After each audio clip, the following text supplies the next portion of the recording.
Now, the reason why I focus on that part of the book, ironically, the book I received has no page number, so it's not easy to relay to you what page it is, but it's toward the end of the book. There's, the last 20 pages or so. All right, so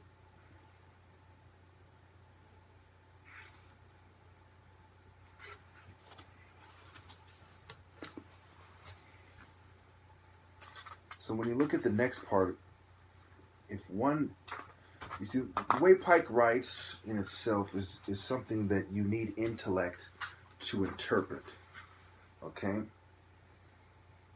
A lot of the things he's writing, you have to read over again and think about them and think about the deeper implications. What I'm doing, how I'm reading this, is how it's meant to be read. Masonry is really a lifelong journey, and you are thoroughly indoctrinated with their beliefs as you ponder what they really mean and as you apply them in your lives and use their principles to adjust your moral compass. So, first I'm gonna tell you some key parts, and we'll move on to the next part.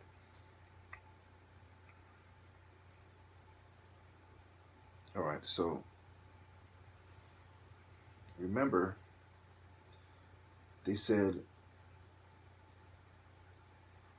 to fight that battle heroically and well is the great purpose of every man's existence who is worthy and fit to live at all. Then it goes on to say, the very elements by our audacity to succeed, to prosper, to thrive. Thus it is according to the general understanding that one fights well the battle of life. So first it's telling you how to fight well the battle of life. It says even to succeed in business by the boldness, and so on and so forth, okay? So first it tells you how to fight the battle of life well, how to succeed in business, and so on and so forth, okay? And then it goes on to tell you that, hey, once you have this achievement, you cannot let your sensual appetites and evil passions, your earthly and material or animal nature, hold you down, okay? And that goes back to Lucifer, the light bearer, strange and mysterious name to give to the spirit of darkness. Lucifer, the son of the morning, is it he who bears the light, and with its splendors intolerable blinds feeble, sensual, or selfish souls. Doubt it not. Okay, so you have to truly think about this. He's saying it's okay to use these tactics, but if you do not have a higher understanding or a higher form of enlightenment, that you will be lost in darkness, because the light will blind you, because you have a feeble, sensual, or selfish soul. If you have any questions in the comment, I know this is pretty complicated what I'm talking about. It's very, it takes a lot of thinking to realize why I'm right and to see what he's really getting at. So anyway, let me read this. It says, but that which is the greatest battle, okay, he ends that part by saying, these also are deemed to be among the great successes of life. Okay, so he says they're deemed. He doesn't say by who, but if you listen to the part one where I thoroughly explore the first paragraph, he makes it absolutely clear that to a Mason these things are important. Okay, then he goes on to say, but that which is the greatest battle and in which the truest honor and most real success are to be won is that which our intellect and reason and moral sense, our spiritual natures, fight against our sensual appetites and evil passions, our earthly and material or animal nature. Therein only are the true glories of heroism to be won. There only the successes that entitle us to triumphs. In every human life that battle is fought, and those who win elsewhere often suffer ignominious defeat and disastrous rout, and discomfiture and shameful downfall in this encounter. You have heard more than one definition of Freemasonry. The truest and the most significant you have yet to hear. It is taught to the entered apprentice, the fellow craft, and the master, and it is taught in every degree through which you have advanced to this. It is a definition of what Freemasonry is, of what its purposes and its very essence and spirit are, and it has for every one of us the force and sanctity of a divine law, and imposes on every one of us a solemn obligation. It is symbolized and taught to the apprentice as well as to you by the compass and the square, upon which, as well as upon the book of your religion and the book of the law of the Scottish Freemasonry, you have taken so many obligations. As a knight, you have been taught it by the swords, the symbols of honor and duty, on which you have taken your vows. It was taught you by the balance, the symbol of all equilibrium, and by the cross, the symbol of devotedness and self-sacrifice. But all that these teach and contain is taught and contained for entered apprentice, knight, and prince alike by the compass and square. For the apprentice, the points of the compass are beneath the square. For the fellowcraft, one is above and one beneath. For the master, both are dominant and have rule, control, and empire over the symbol of the earthly and material. Masonry is the subjugation of the human that is in man by the divine, the conquest of the appetites and passions by the moral sense and the reason, a continual effort, struggle, and warfare of the spiritual against the material and the sensual. The victory, when it has been achieved and secured, and the conqueror may rest upon his shield and wear the well-earned laurels, is the true holy empire. To achieve it, the Mason must first attain a solid conviction founded upon reason, that he hath within him a spiritual nature, a soul that is not to die when the body is dissolved, but is to continue to exist and advance toward perfection through all the ages of eternity, and to see more and more clearly as it draws nearer unto God, the light of the divine presence. This the philosophy of the ancient and accepted rite teaches him, and it encourages him to persevere, by helping him to believe that his free will is entirely consistent with God's omnipotence and omniscience. That he is not only infinite in power and of infinite wisdom, but of infinite mercy and an infinitely tender pity and love for the frail and imperfect creatures that he has made.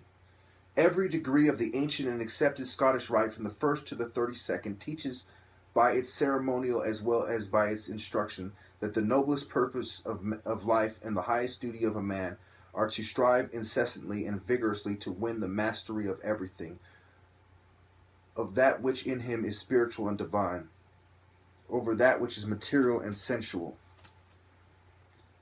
so that in him also, as in the universe which God governs, harmony and beauty may be the result of a just equilibrium.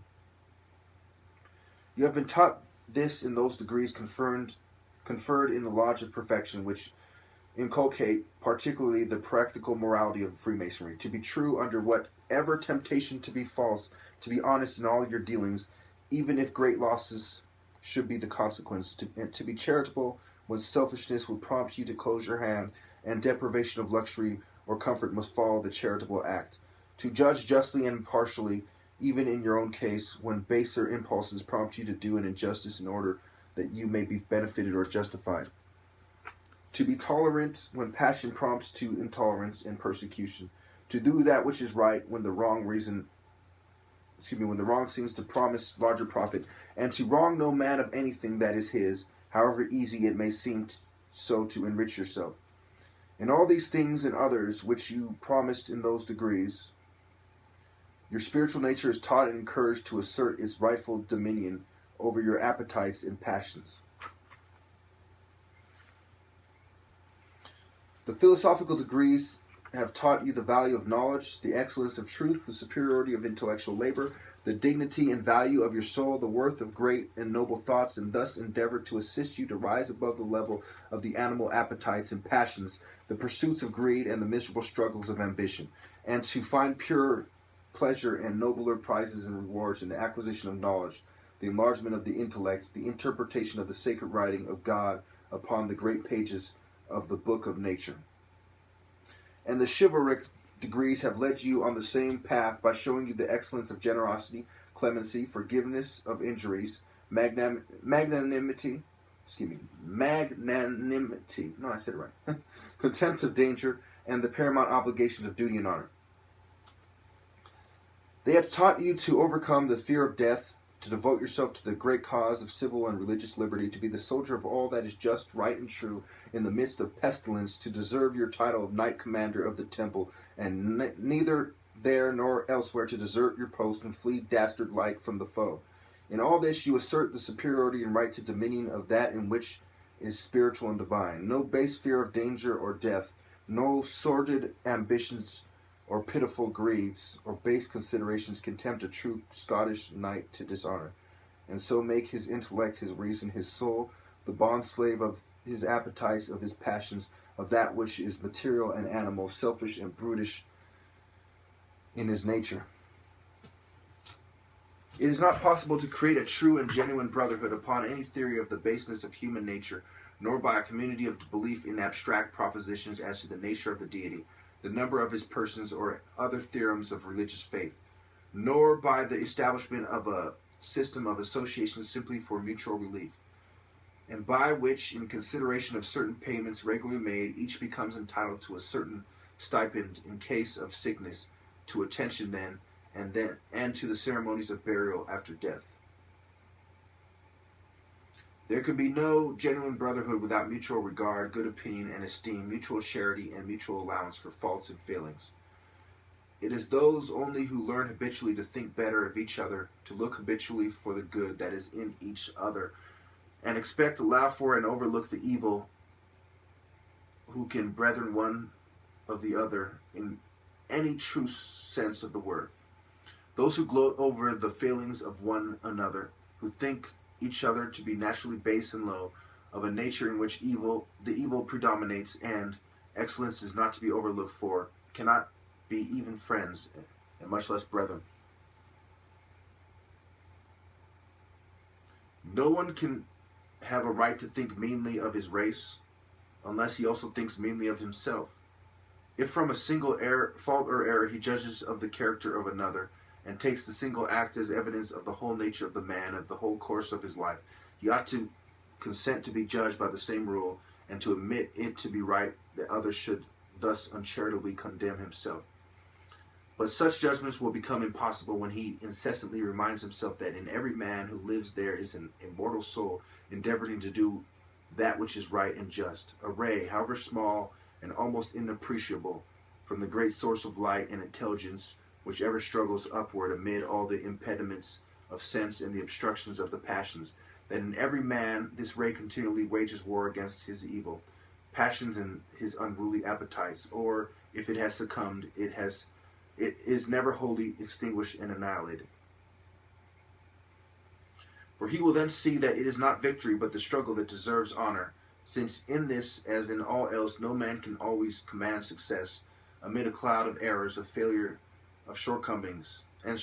He will look for the struggling soul, for that which is good in every one amid the evil, and believing that each other is better than from his acts and omissions he seems to be,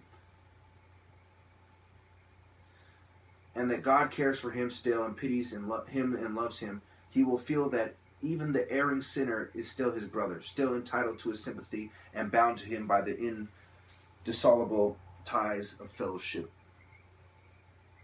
If there be nothing of the divine in man, what is he, after all, but a more intelligent animal?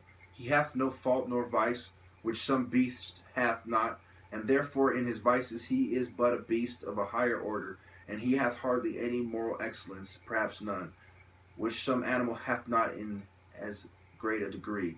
Even the more excellent of these, such as generosity, fidelity, and magnanimity. Bardisian, a Syrian Christian, in his Book of Laws. Okay, so let me stop right there. We'll finish this in the next one. We'll explain it, and you'll see why I'm still right, even though, to make a long story short, what I've been reading, I believe, in this video, I can't remember if I started with the other one. I was too busy thinking about this. But besides the paragraph I've read in part 1, what I've been reading in this video, I pretty much have no problem with almost all of it. But there's one part that I do have a problem with. We'll get to that.